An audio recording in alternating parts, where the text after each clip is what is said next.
Жогорку Кеңештин депутаты Тазабек Икрамов. Саламатсызбы? Саламатчылык. Сизди көрөрмандар майбай суранбадыбы? Жакшы. Жо, тилим келет. Бул маалда мен ошо маалда деле айткам да гомосексуализм депчи. Азыр жакын арада күн ысып атат. Дагы жанагындай бир сюрприздер чыгабы. Просто сенин анекдотуң жакты. Тердесте чай деле, чал деле жакшы дегениңчи. Жайдары жүргөн адам окшойсуз, кыязы. Өтө жайдарым. Бирок чындыгын айтсам мен ушунчалык жиним чукул. Гүлө. Аялдардын саны көбөйдүбү?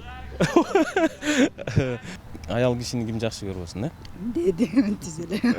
Кайсыларды, кыргызчаларды же кайсында кандай ырларды ырдайсыз? Орусча баарын ырдайм. Сага бир күн 12-ден кийин англисче ырдайм деп коюмбу? Орусча айтканда грек жаловаться дейт го. Мейли.